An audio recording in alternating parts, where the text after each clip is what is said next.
Hello, welcome to Human Tech, an intersection between humans and technology. My name is Guthrie. I'm here with Susan. Hello, Susan. Hey, Guthrie. And what I want to do is, do you ever listen to the 538 Politics podcast? I try not to. Oh, well, they have a really good one where they have it's when they talk about their model. Yeah.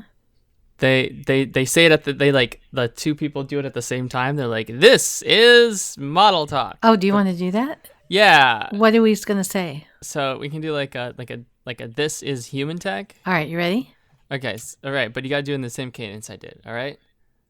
All right. Ready? Yeah. And this. Oh no, do it again. Okay. And this. This is Human Tech. Okay. That wasn't too good. We'll have to work on that. We'll have to work on that. And the reason I don't listen to 538 is not because they're not a great podcast. Well, I don't know if they are because I don't listen to them. But you don't need to. It's fine. You don't have to. I just explain why. You don't really? listen to it. Yeah, it's fine. Okay. So today we're talking about Intel and Moore's Law and AMD because they are in the news. So I guess and here's the big topic that I really want to discuss with you today is, over the past, user experience has obviously become a much bigger deal over this, would you say, the last 10 years? Well, I always thought it was a big deal, but yes, in terms of culturally relevant. I guess so, yeah. So one of the things that it just so happens, Moore's Law, which I guess for those of you who didn't know, when people say Moore's Law, they're really talking about more technically had two different laws that are really just the same thing together. Which we probably should describe at some point, but go ahead. Yeah, well, I'm going to do it right now. Oh, go for it. So the first is that over time, the shorthand is that processors get better, okay? And they get probably in a computer. And technically, it is the number of transistors on a die in a given square millimeter surface doubles. What is it, like every 2 years or something like that? What is a die? So, if you think about, have you ever seen a delidded CPU? Oh my God, no. I don't even know what that means. Okay, so picture in your head a CPU, a modern desktop CPU. Computer processing unit? Yes. Okay. Right, the little square thing with the metal it's a circuit, thing on like top. a circuit, and it's got soldering and. Okay. So you're talking about one of the little tiles. I'm talking about one of the little tiles, but okay. So when you hold up an Intel chip, it's like a 2-inch by 2-inch little square. Okay, good. And it's got the metal square. It's it's got the green silicone substrate, but then it has, and for those of you listening who are actually really good experts, I'm sure I'm getting something wrong, but so you have your kind of silicon kind of substrate underneath that's green, and on top of that you have there's a little metal square on top of it. Yeah. If you can kind of picture that in your head. Yeah. That metal square on top, that's just a heat. It's just a heat transfer device. Okay. It's just a fancy cover. So you can pop those off, and you'll actually see the actual CPU underneath it. And a lot of modern computer CPUs, they have integrated graphics. Okay. So when you pop that off, usually there's actually two of them on there sometimes. Okay. And they're about the same size, and they're about the size of like a kidney bean. All right. Right? So the actual CPU itself is a kidney bean. Is a kidney bean. But then there's the that's like and it's called like the chipset. So so like on that little thing there's all this other stuff. But the thing that's generating all the heat, that's doing like the floating point, or not floating point, but the different, hardcore calculations that we would consider the CPU. That's actually even much smaller. And so what Moore's says is that the number of transistors in that little thing, yeah, will double. What is it? Is it every 2 years? Every 2 years, yeah. I'm looking at Wikipedia here. Moore's Law, which is the guy's named after, his name is Gordon Moore, Moore. And it's the observation that the number of transistors in a dense integrated circuit doubles about every 2 years. Now, doesn't double because it like reproduces itself, right?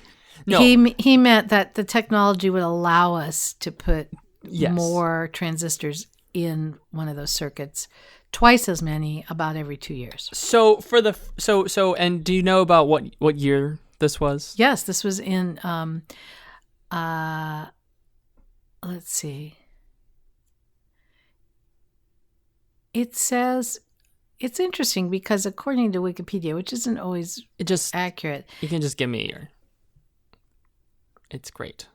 Okay. In 1965, he said it would double every year.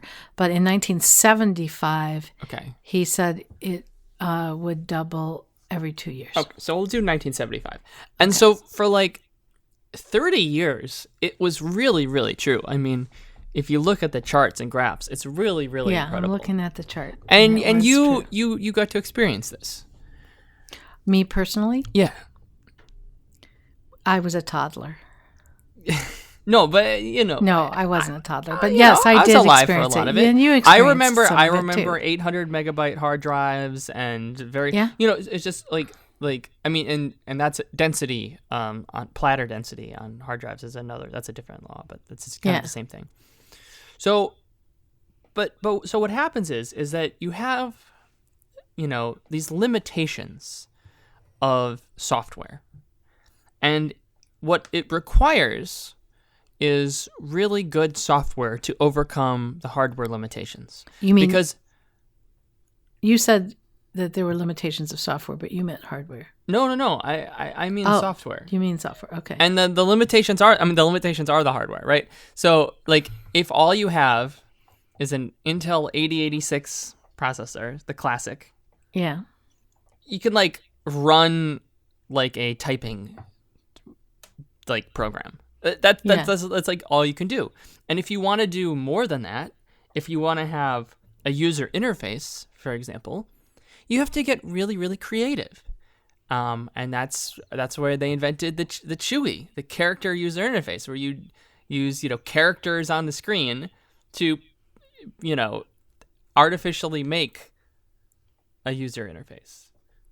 You'd have to get creative. If you wanted your software to be better, you had to do a better job with software. Okay. Isn't that still true? So, well, okay. What happened, though, is that for the last 30 years, software companies got bailed out because every 2 years, the processing power was doubling. And so that's true. So you were able to do a lot of stuff. Yeah. You were able to make a lot of changes. Well, so it's like, okay, so let's just pick it this way, okay? Let's say we design a car, all right? Okay. And we do a horrible design job, right? Okay. It's just like, it's like a terrible car. Okay. It's uncomfortable. Barely works. It's just poorly doesn't designed. get good gas mileage. Yeah. But then for like $1 the next year, yeah. We just we just buy a new engine, and the car just goes twice as fast as it did last time. Okay, all right. Right, and so every year, we look like the best car company on earth. Right. Because we're just doubling the speed every 2 years. Okay. I mean, if you think about that, how easy would it be to make a really great car if the speed of the car is doubling every 2 years? So. And that is the level of progress that's been happening for 30 years. It's really, really amazing. Until? Well, I'll get to that. But I think what it's led to is that on the software side of things, a lot of good people have made a lot of good software for a long time. But I do think that for a lot of years, there was this, you would get bailed out every year. Like if your software wasn't great, just wait 2 years, and all of a sudden all the hardware is better, and then you can like whatever you were doing before, it all just works, and it's faster, and it's has more features and stuff. I'm going to posit would the word be a corollary? Yeah. What's a corollary? Well, I wouldn't know. I don't know until you. Oh, I'm going to posit a corollary would be like, and I'm sure I'm wrong, but so like I had this experience, and I went to the bank, and something happened. Yeah. And so a corollary is like, okay, so this like other person was like going to a grocery store. Yeah. And it's a story that is similar, but is in like a different place. Oh, well, whatever. I'm going to pose a different idea. Mm-hmm. I'm going to put a little a wrench in the works here for just a moment before you move on. Yeah. Because, I mean, I was doing design work and usability work and so on during a portion of this doubling, during this Moore's Law timeframe. And one of the things that would happen is, because there was this capability that was increasing at such a rapid pace, it often led to a lot of new software capabilities that were also poorly designed because they were being done so quickly. And so like all of a sudden, graphical user interfaces were possible, right? Yeah. And they were getting better every year. Yeah, and then you could use lots of colors, and there was this constant increase in what you could do on the software side. So you got feature bloat. You did. You got crazy bloat. You got people, because also back then, you didn't have very many usability people or UX people or really even designers, and the programmers and developers were doing the interfaces. And, they weren't trained in necessarily doing it in a way that made it user-friendly. They were actually, having fun and exploring, right? And so you could get some horrendous stuff back then. Well, this is exactly my point. Oh. No, you're 100% right. You're 100% right. We are in agreement. Okay. And so what's happened in the last I can give you the year according to Wikipedia. Oh yeah, give me the.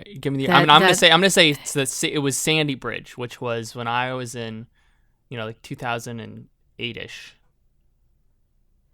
Well, the date that Wikipedia says is that the rate of changed around 2012. Oh, that makes okay, sure, I could see that. Yeah. Oh, yeah. So Sandy Bridge, that's right. I bought that when it just came out, college. So that was like 2010. What is Sandy Bridge? We'll get to Sandy Bridge. Sandy Bridge was a form of Intel processing. Oh, okay. So we'll get to that. Okay.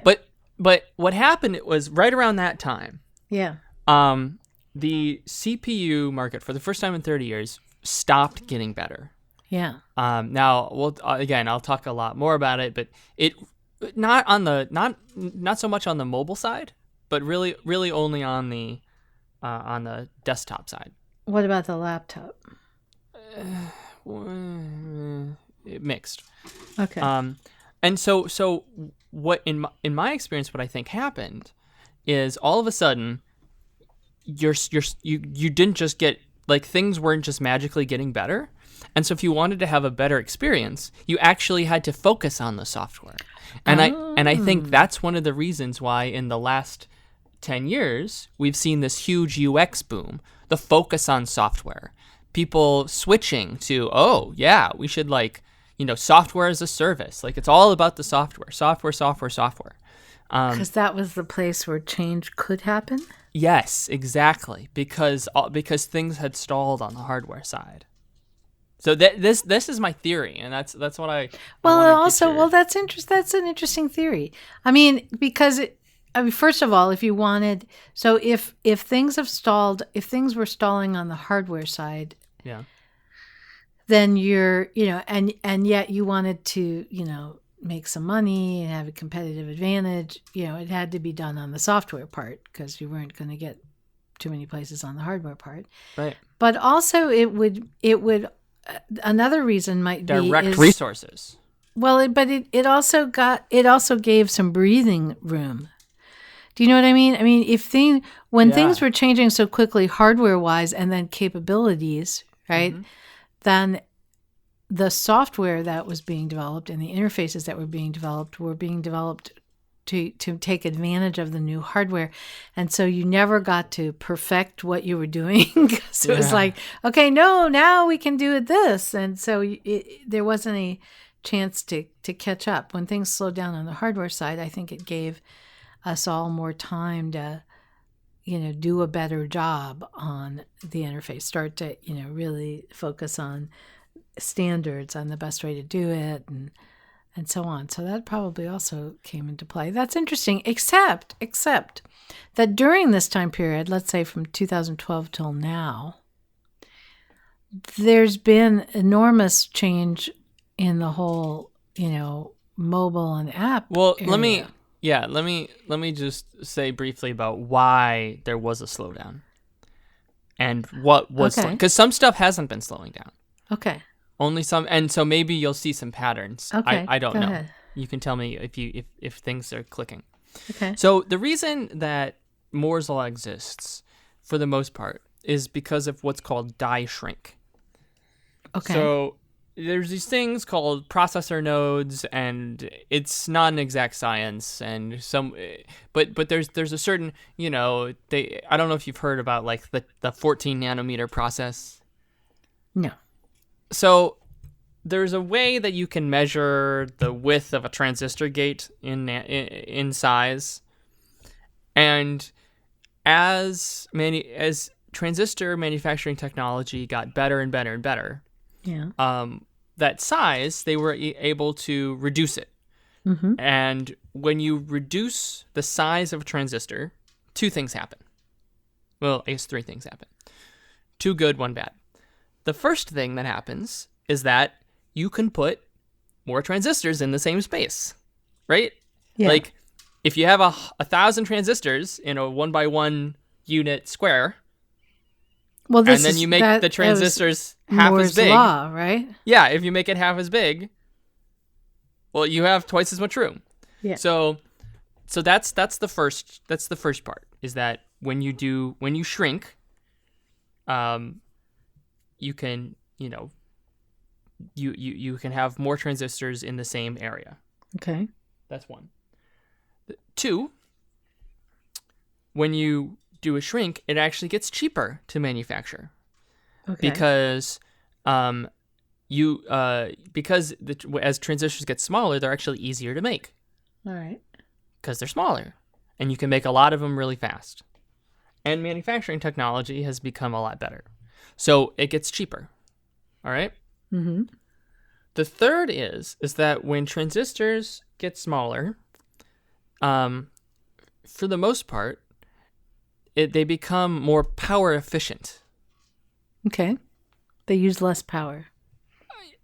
Well, to get the same amount of stuff done, right? If that makes sense. Mm-hmm. So whenever you do whenever you shrink to a smaller process, generally it's considered because you don't shrink by half. Like for example, they go from like 22 nanometer to 14. Okay. So it's not. So okay. It's not by half. Okay. Yeah, but usually when that happens, I think you get somewhere between 40 and 60% gain. Okay. Now that means you can make it go 40 to 60% faster. You can, or when I say faster, I mean you can calculate 40 to 60% more stuff. You can make it 40 to 60% smaller, or you can make it like or you could make it like 30%. Faster and 20% more power efficient. Like right, like you get to like play with those three things: power Right. efficiency, processing power, and size. Okay. So if you just keep the same size, then you get this doubling every 2 years. Yeah. So things have obviously been working out really nicely. But there are a couple of problems. The first is that, you know, just because it's more efficient, it still has a lot of heat. So think about having like a heated blanket, okay? Mm-hmm. And it's like a little warm all over, okay? Mm-hmm. And then fold the blanket in half. Mm-hmm. Well, it's a little hotter. Okay, fold that in half. And then fold it in half like 8 more times. Yeah. Right? It's like, okay, all right, getting a little warm. You know, you got to put a cooler on it. Okay, we'll just keep, just keep folding it in half. And what starts to happen is like, it starts to get really, really hot as you get smaller and smaller and smaller. And heat is not good for electronics. You don't want electronics operating at super, super high heats, or at least silicon-based modern electronics. Mm-hmm. Things get less stable, and you start to get voltage leak, and there's just weird stuff happens. So what's been happening is a couple things. Basically, you can't shrink forever. You can't just keep making the transistor smaller and smaller and smaller, because eventually you start running into quantum problems. So transistors right now, we'll just say on the desktop side, Intel, they've been on the 14 nanometer process for like 5 or 6 years now, 7 years. It's been a long time. And this is a company that's been they've been cutting their transistor size in half for 30 years. Mm-hmm. So like this is the first time they've ever run into a wall. So it's a really big deal. And they run into a wall because of quantum. It's actually due to quantum effects. Really? Yeah. Okay, that's fascinating. I mean, I love the whole quantum thing. I'm not a physicist, but what kind of quantum effects are they running into on the chips? He's typing. I just want to make sure I'm getting this right. So, I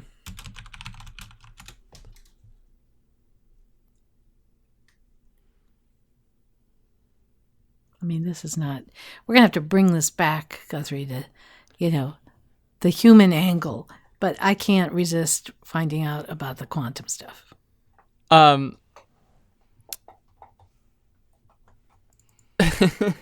So, okay. Basically, at some point, there's always been a theoretical limit. Because once you get down to... Like, what happens when you get down to a single atom? Yeah, I don't know what. We can't go any smaller than an atom. Well, you can. There's quarks, aren't there? There's electrons and protons. No. Yeah, but if you split the atom, you get a nuclear reaction. I seem to remember something about that. Do you mean you mean our computers are going to be nuclear missiles? No. So that's okay. So that's one of the things. Okay. So they're running into quantum problems. My understanding, and I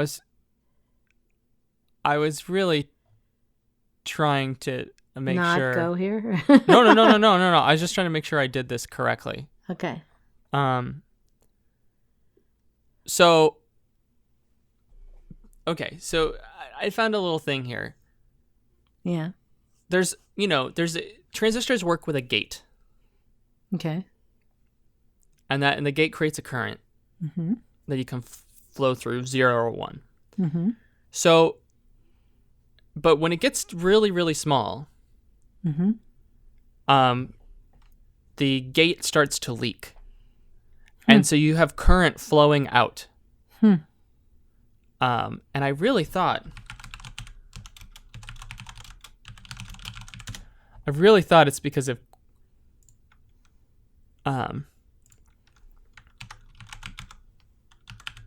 quantum. Yeah. Yes, I really think it is. Leakage. But yes, it is. Okay, I finally found it. I'm sorry, audience. So leakage, Yeah, is called it's like electric leakage. It's a quantum phenomenon. So electrons, when you start getting gates that are so tiny, electrons actually tunnel through an insulating region. Okay. I can get that. Right? So it's like we're to the point, right? So where the when you electrons think about a gate, yeah. Think about it's almost like kind of like a barge, like a river barge, and there's high walls on each side. Well, when the walls get so thin, you get these random anomalies where electrons do quantum tunneling. That's so interesting.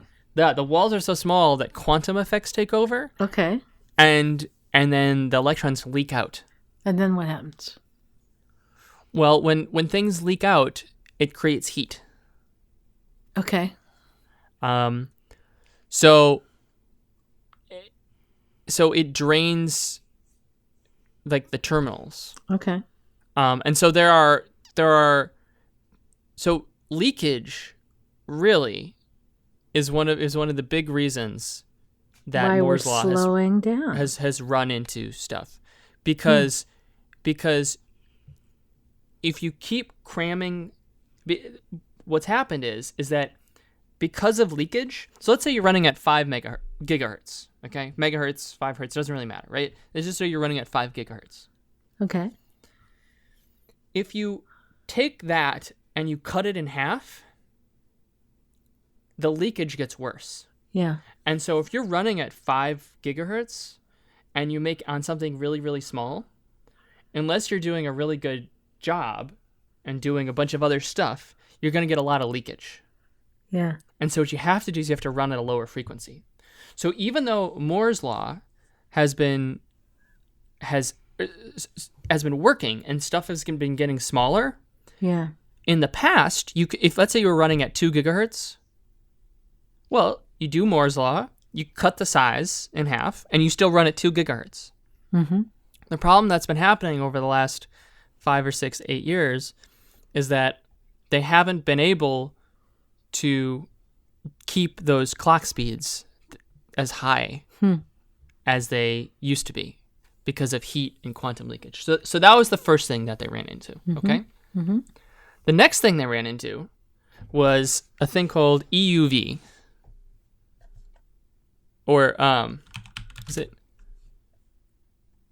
it's called, EUV, or also known as EUVL, stands for Extreme Ultraviolet Lithography. So right now, the way they make transistors is really cool. You basically, it's almost kind of like an Etch-a-Sketch, where you burn out these little patterns. This is a terrible oversimplification, but you burn out patterns and then you immerse the stuff and then you put the stuff where the patterns are burned out. Okay. And it just requires a very, very fine level of precision. Well, right now, the wavelengths that they're using are 124 nanometers. Okay. Well, we're at like 14 nanometers. Right, so if the the wavelengths are like bigger than the things that they're creating, and there are a lot of ways that you can make that work, but at the end of the day, and that the 14 nanometer doesn't mean that every part is 14 nanometers. It's a width of some things, so the actual things are larger. But the point is that the next technology uses a much higher wavelength. That's extreme ultraviolet. Mm-hmm. And so the size of that laser is only 10 nanometers. Mm-hmm. So you can make more finer, delicate parts with more precision. Okay. So EUV has been on the radar for like 20 years. Yeah. And by the way, it's the same reason it's the same reason as Blu-rays. So like CDs use a big fat infrared like laser. Okay. And it's big and fat. And then DVDs use a smaller red laser, and you can fit more data on them. And then Blu-rays use a blue laser, right? As you move up the energy spectrum, right. the size gets smaller. So that's why Blu-rays hold more data, because you're using like literally it's a blue laser. Mm-hmm. If that makes sense. I mean, it's probably not literally blue, or maybe it is. I don't know enough about Blu-ray tech. And so this change, this is going to unlock the next step. But I don't want to get into EUV because it's a little too complicated techie. But the point is, it's really, really hard to do. So, for all those reasons, Intel, which is the big boy when it comes to making chips, has been stuck on the 14 nanometer process for years. And they actually said that they were going to jump down to like 10 nanometer like 4 or 5 years ago. That's when like everything would be jumped, and they still haven't. And they're just stuck. And so they've tried their best to catch up in other ways, but it's really, really hard to do. And so on the getting back to the original, premise, for those reasons, computer desktop chips have really not gotten much faster over the last number of years. Okay. The thing they have gotten is they've gotten more cores. So, but that doesn't necessarily make any individual process faster. Right. So, think of it this way. Imagine that you're at a tractor pull. Well, I know what a tractor pull is because I live in rural Wisconsin. Okay. Imagine. But I don't know that everybody will know what a tractor pull is. Okay. Better example. Imagine that you're trying to plow a field. Yeah. Again, right? I know about this because I live in central Wisconsin. Go ahead. All right. You're trying to plow a field. You got a horse hitched up to a plow. Yeah, like the ye old Amish time stuff. Okay. Yes. So the horse kind of plods its way across the field. Yes. And it takes like a minute to do a row. Yes. Let's just say. Right. If you have 8 horses, you can get 8 You can do 8 rows at a time. Right. So you're working faster, but not really. But any given row is not faster. And that's a lot over the last, I would say 10 years or more than 10 years. That's what's happened in desktop CPUs. So it's a little bit of an oversimplification, but it's essentially true. There are more cores than ever before. Yeah. So if you have a workload that uses multiple cores, so for example, video rendering, or software that can take advantage of multiple cores, it'll go faster, but that's because there's more than one of them. Yeah. Imagine if you have 8 plows, right? And you need to do a whole field. That works really well when you have 8 horses. Right. But if you only have 3 horses, having 8 plows doesn't help you go any faster. Right. So what's been happening is, they ran out of they couldn't make one core faster anymore. And so then they're like, okay, we'll put in 2 cores. We'll put in 4 cores. We'll put it in 6 cores. We'll put in 8 cores. And the software is kind of caught up to distribute, workloads across those cores, but sometimes it's not. And so just because you have all those cores isn't actually making your computer faster. Mm-hmm. Because you don't have anything to run on them. Mm-hmm. So just because you have the plows doesn't mean you're actually going any faster. Okay, does that analogy make sense? Yes. So that's kind of what's been happening over the last number of years. And so on the desktop side, I guess if you're encoding videos, or you're doing like some sort of really like rendering, like you need a lot of CPU power. Mm-hmm. Things have kind of gotten a little faster because there are more cores. But for the everyday, web browsing, opening up a... Right, checking my email. No, for sure that the switch over to solid state drives have made things feel faster a lot. Yeah. And I should tell you that one of the big industries that has not run into this problem has been the graphics card industry. Mm-hmm. So they haven't exactly kept up with Moore's Law. They've slowed down a little bit, but and that gets complicated for a whole lot. But for a whole lot of reasons, essentially the number of frame rates, number of frames that a graphics card can render in like a video game. Mm-hmm. Maybe it's not every 2 years, but like at least it's like maybe every 3. Like it's getting twice as fast. That's why our graphics are getting better. Yeah, exactly. So on the graphics side, like that's why like video game producers, they're just throwing in more effects because there's just more horsepower year over year. Mm-hmm. And then on the mobile side, so how I was saying that they haven't been able to keep the clock speeds up? Yeah. Well, that's not a big deal on the mobile side because the whole point is you're trying to keep the clock speeds low to save battery power. Oh. So that combined with the fact that graphics have gotten a lot better. Your phone isn't a whole lot more powerful than older phones, but it's considerably better because the graphics have been doubling year over year. And those type of phones, they don't run Intel chips. They don't run x86, they run ARM x64 chips. And those just the whole point of think of it this way. x86 chips, which are like your normal Intel desktop chips. The whole point is, okay, we have one pipe. It's crazy fast. And we're just going to blow through stuff at a very fast rate. That's kind of like the base of x86. x64, which is like a mobile chip, is like, we have a couple of pipes, and they're all really slow. But that's okay, because they're very efficient, and they're very slow. So that's why on a phone, it's perfect for a phone, because you don't need to calculate stuff super fast. It's a phone. You want to do the best job you can as efficiently as possible. So phones have been getting better battery life as phone tech has gotten better. So that's why I think you've seen a lot of advancement in the mobile space, a lot of advancement in, like the video game space. And I'm sorry this took so long to explain. I really am.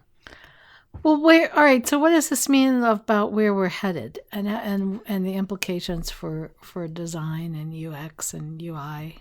Yeah. So we have had this couple years where, if you switch from a hard drive to a solid state, obviously that changes your life because everything's so much loads so much faster. But software hasn't really been able to go a whole lot faster. Browsers haven't been able to work a whole lot faster. I mean, they've obviously been doing tips and tricks. Yeah, well, but it hasn't been doubling. Well, when we've also been, we're limited by, issues of bandwidth and. Yeah. So, well, one of the reason I wanted to do this is that Intel just had a very, very big. Intel is kind of like they're like a dog in a corner. Like they're like there's been a lot of negative press. They've been kind of under a lot of competition from their competitor AMD, and they just had a very, very big press conference where they unveiled a bunch of stuff. And the first thing that they unveiled was a brand new, I'll just say, chip design. It's a horrible oversimplification. And it's really the first one in a bunch of years.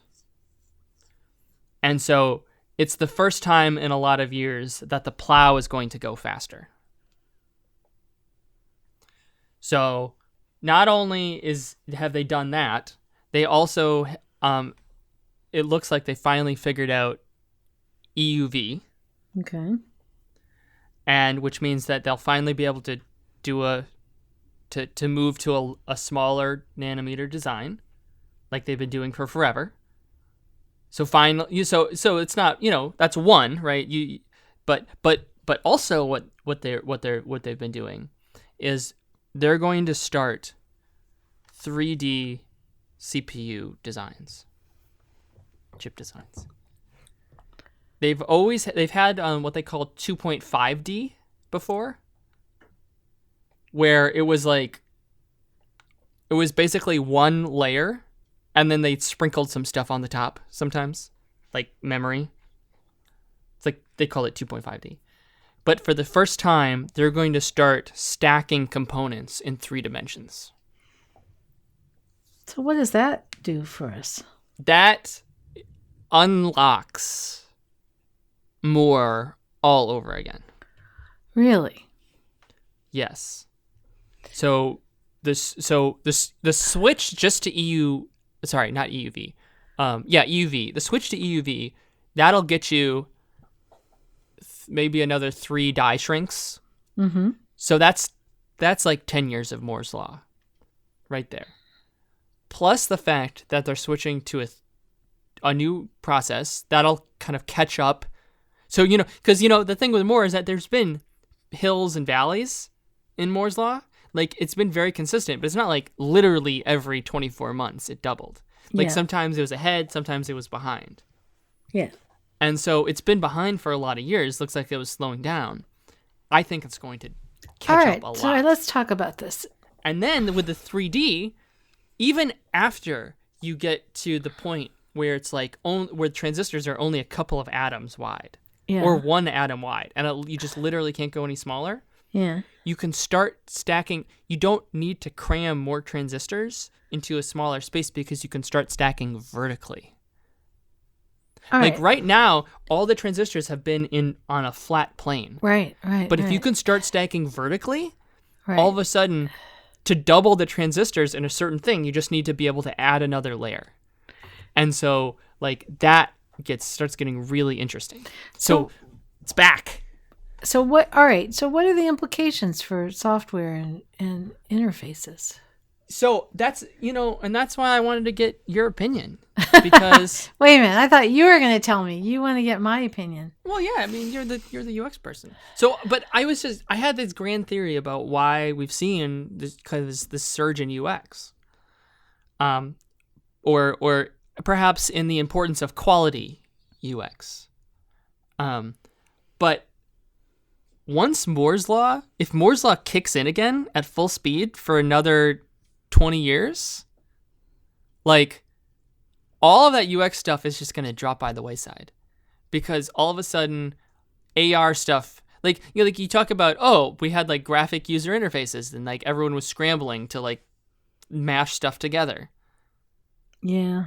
Well, all of a sudden, if you unlock really crazy augmented reality experiences, that are low power and just are super smooth and all that kind of stuff, if you unlock who knows what technologies are going to unlock, but stuff starts to render instantly, or you can automatically you're able to generate animations in real time of people who look real. All right. So off the cuff now that you gave me no preparation for this. Yeah. I'll just give you some off the cuff what I think that would mean for UX and UI. How's that? Yeah. I mean, I guess the question is, will UI take a back seat once all of a sudden everyone gets really excited about all the new features and capabilities? Okay, here's what I think. So there have been some things that I feel from a UI UX perspective. You and I, when we give talks and stuff, we've been telling people, watch out for this, and you better be ready for this, and unless you're about to retire, then this is in your future, right? So there's been a bunch of things that we've been talking about that seem like we've been talking about them for like 3 years, and they're still not, like, it's not advancing very fast. So if you're a UX person in a large, Fortune 1000 company, you're not doing AR, you're not doing VR, you're not doing maybe even much voice, you're not doing artificial intelligence UX stuff. You're doing the same old UX stuff. And so if indeed the pace of change increases, then that will become more likely that you will be doing some of these things. So that's one thing I would say. Another thing I would say is that, yes, I absolutely believe whenever technology takes a huge leap, the people in charge get very excited, and UX and usability and UI and design falls by the wayside in the rush to make use of the technology, because for whatever reason, the people with the power and the people with the money take the tech over the human.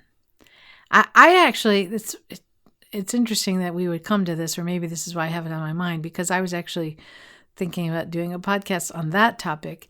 Why is that so, right? But it does seem to be so. So I would say that we will probably see a lot of new stuff coming out where we seem to have taken a step backwards in terms of the interface and the interactions and the user experience for a while the technology kind of blooms and blossoms.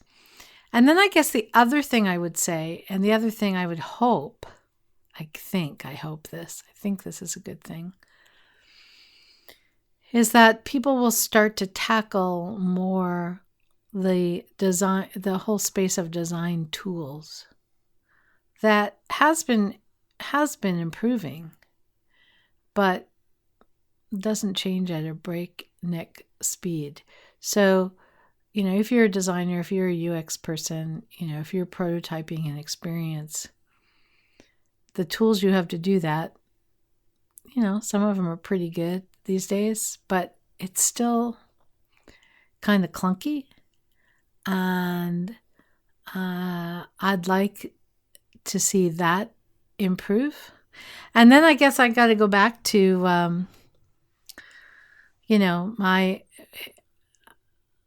I know sometimes when we give the talk on the future of human computer interaction, and you think I get really dark, I'll have to go back to some of that, in that I think that if with increased capacity, we will, the design of stuff will become something that humans are less and less involved in, which I think endangers or maybe not endangers the role of the UX person, but certainly changes the role of the UX person. For, if you can have AI create the interfaces and you don't need humans to do that, you have an interesting role for UX, which I think is still there, because I don't think that machines can deal with the emotional aspect, and I think as humans we're very emotional beings. But that's probably the topic of another podcast episode. Anyway, that's what I would say. Do you have anything to say about that? You're very quiet all of a sudden. I mean, well, first of all, I felt bad for talking so much about all the hardware stuff. So I wanted to. This is your way of making an apology. It's so complicated. I was just trying to explain it. No, it's all right. It was all right. It was interesting. I didn't know about it. So, I mean, I think one of the big things that'll happen that you'll start to see is, one of the first technologies that's going to get unlocked with this new power. Yeah. But both on the CPU side, but also on the GPU side. I mean, it used to be that everyone needed like a desktop computer to get work done. Yeah. Do you remember when that was kind of how things were? That's still true. Well, a lot of people... I know, I'm teasing. Yeah, right? But it's like, well, you don't really need a desktop. Right. You can just get like a laptop. Right. Yeah, and that can be your daily driver, and it can do everything you need. Or, hey, even like a phone. The Apple computer where the girl on the grass is like, what's a computer? Right. It's terrible. Yes, you've seen that commercial. Yes. So like, and to a large part, that's kind of been true because laptops caught up so much with a desktop. Right. But with the new tech coming, you think the desktops will become that may change. It's possible that, because back in the day, like a laptop was like what? A third the power of a desktop? Yeah. Like you literally couldn't do a whole lot in a laptop. Right. And obviously laptops and phone capabilities have gotten a lot better.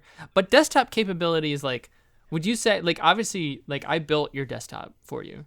Yes, thank you. It's a great machine. Thank you for doing that. I mean, is it 10 times better than your last machine? I don't. No, it's not 10 times better. No. And is it twice? Is it twice as better? Maybe. Not quite. And your old machine was like 10 years old. Yeah. So like, right? So it's like, yeah, it's doubled maybe over the course of like a decade, not every 2 years it's supposed to. But go back to the what are your comments though about the UX UI part? Well, all of a sudden, part? I think you might see desktop PCs unlock this whole new level of performance because now because what if your desktop was again 2 or 3 more times more powerful than your laptop? Like, what does that unlock? And I think the first big tech that's going to unlock is some really interesting rendering tech. Yeah. So which might then translate into some interesting design tools. So, like, for example, just as a hypothetical, imagine that you are. Let's just say just throwing it out there, okay? Who knows if this is actually true, but you're designing a website and you need a stock photo. Yeah. Like, why couldn't your computer in real time just generate some stock photos for you? Right. I don't know if you've seen just this week there's some cool new tech from NVIDIA where AI is kind of automatically generating human faces. Yeah. And it's basically photorealistic. Like if you told me it was just a photo, so I wouldn't know. So I could piece together my own stock photography. Yeah, you'd have a little slider and you want, I want colorful and happy. Right. As you're like designing stuff. Right. And like in real time, it's rendering an entire website with custom pictures just for you that are being dynamically generated. And it would have like the horsepower to do that. And easily create and play with animations. Like, there quickly. So the next step from that is I'm creating a user interface, but not for a website, but for an AR or even on a website. Like you could have like, why are websites 2-dimensional? Yeah. Why are they not 3-dimensional experiences? Right. Well, it's because we don't have the hardware to do that. But imagine if you're rendering a 3-dimensional kind of like e-store experience. Yeah. In real time at a very high quality. This is good. I think like that, like all that kind of new stuff just gets unlocked. So when are we going to be able to do this? Next year, starting Christmas 2019. Well, I think so. The new. I mean, like everything with Moore's law, it's a process, right? If you can't do it this year, you wait 2 years, and then that doubles. So, Intel is going to ship their new chips in 2019. I think they're going to be a lot faster. All right, but when are they going to do the 3D chips? I think 2019. Oh, okay. I mean, maybe I'm wrong about that, but like, I thought I think that's like the. I mean, maybe that's wrong. Maybe it's not 20. It's gonna be probably the shrink. But I would say see, the thing is that it's just that we're back on Moore's law. So exactly when it's going to be. So someone listening out here should be thinking about a startup for some of these new design tools. Yeah, here I can give you an estimate. So the first 3D chips will be available in 2019, which is next year, which is like that's and so you might see a doubling of compute performance just on those, because it's just to catch us back up to more, like I said, right? Because like Intel's been developing this for a long time, but they just haven't been released. So maybe might jump, might be a doubling next year. So it'll take 2 years for the software to kind of catch up to that. So that's 2021. So somebody better be working on this and getting ready. And then Adobe, 2 years, Microsoft. Well, and then 2 years for maybe like for everyone else's machine to catch up. In performance, right? That's not that long. Right? Yeah, 2024, 2025. Okay, someone listening, get on it. So I got an opportunity. I wanted to see some new design tools. But are you worried that it's like the death of UX? No. Everyone's gonna get. No, it's not the death of UX. You think it's too late? UX has like taken a foothold. I think if we use this new technology to create new design tools, I think you just said, what about a 3D design? What about a 3D internet experience? I think that someone's got to create it. Yeah. Someone's got to do the on-demand animations and on-demand quote stock unquote photography. I think that yes, I think in some areas there will be. Let me put it this way: we'll have two different opportunities. On one hand, there will be tech stuff that'll just take off on its own without UX and without UI and without usability. And without the human aspect, because people will get too excited about the technology and they'll just go for a while. But I think we also have the possibility of some people grabbing onto the capability and saying, let's use this to improve design. And then I think that will be a set of tools for UX people, and that will keep UX alive. So But someone's got to grab onto it and say, let's go create some great tools. So there you go. I'm laying down, what's that called? Laying down the gauntlet? No, what? Throwing down the gauntlet, the challenge. Someone out there, go with this. And I should say that all this stuff is going to hit mobile first. So even though eventually it will really ramp up PC stuff, we've seen laptops get a lot better. Yeah, but I think based on what you said, I think the whole idea of even what a desktop is going to change. And so I think we need to be thinking about design spaces. And I understand what you're saying about mobile, but that's not. I don't think that's where the power is going to be. Not for design. No, but it is. There seems to always be a benefit to being plugged into a wall with a lot of heat dissipation in a big box. Like at a certain point, you need more the space. Yeah. Well, hey, if battery tech gets a lot better, then maybe that lead will shrink. But I think and maybe it's not even so much the size of the box, but you're going to want a fair amount of room to design in, and I don't think we're always going to be designing for tiny little screens. Yeah. So. Yeah. Well, I just want to say one more thing that's amazing about laptop chip design. What?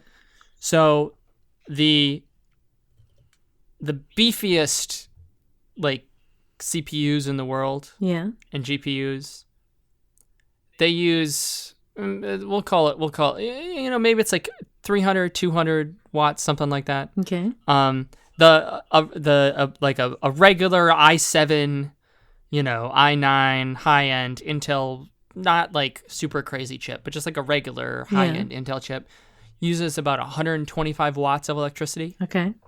So if you think of like 100-watt, old school 100-watt light bulb when they were really 100 watts, not like the new like LED, in quote, 100 watts that only uses 4 watts.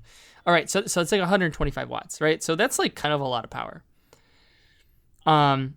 A middle of the road desktop CPU uses about 65 watts. Okay. 85 watts, 65 watts, like your i5s, your i3s, something like that. Maybe 45 watts on some of the newer ones.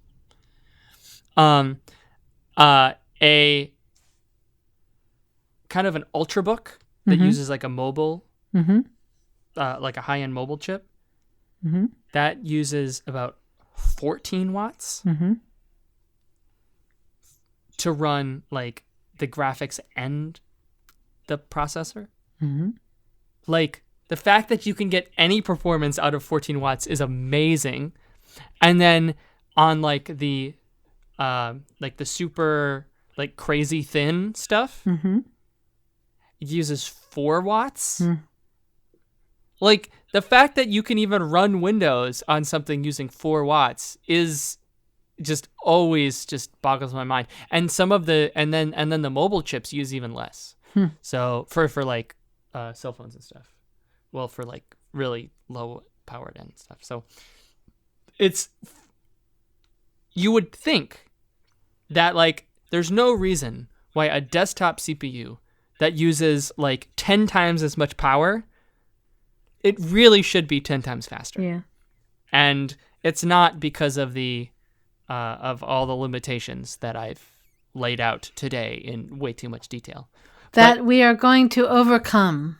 But if you overcome it, just like if you're using like it really should be 10 times faster, at least in terms of performance power. So like that would just be amazing if that happens. So, but I'm just amazed with what they can do with so little. I really like my laptop. Well, I miss, I'm glad Moore's Law is coming back in. We use Lenovo laptops. We do. You want to do a plug for our laptops? Yeah, we got these great little yoga books, and they use the, I believe it's 6th generation mobile Intel chips. And the crime is that literally, even though we're using 6th generation, the mobile graphics in the 6th generation is exactly the same as in the 9th generation. That's how much Intel has stalled. So we're basically using top of the line stuff today. I will say it is a good laptop. It's light. It's lightweight and it's been extremely reliable. We've had these things not quite 2 years, but not a single flaw. And I bring it up because I recently got my old MacBook Pro out that I used in law school. Yeah. And I opened it for the first time in a lot of years, and I was like, whoa. Like, it looks like a 17-inch machine. It weighs like 6 pounds. It's huge. It's huge. So that's, I was just like. And what are we going to, I have one. Like, in my head, it felt about the same size. Yeah, but it's not. And it's just like this like massive machine. I was just like, oh my God. Hey Guthrie, thank you for the lesson. To all the people listening, I'm sorry. I really apologize. I think it was interesting, and I learned a lot, and now I understand why we should be looking for changes coming up in the near future. And I'm glad also to have you back because we. Yeah, I was for a while. For all those listening, I had there was someone in my life who went through hospice and passed, so I was helping take care of them and take care of the people around them for a number of months. So I'm hopefully there'll be more solo season episodes. I heard nothing but good stuff about that. Yeah, I did a solo Susan episode while you were gone. Yeah, people really like that. And I can do more of those, but I like doing these with you. All right. I had to get like 6 months of nerdy tech things out of the way. All at once. All right, very good. You got rid of it. We can go back to normal now. All right, guys. Thank you so much. Oh, and Guthrie. Yes. If people want to get hold of us, they can email us at info@theteamw.com. Yeah. All right. Thanks for listening, everyone. Good to have you back, Bye. Guthrie. Bye. Bye.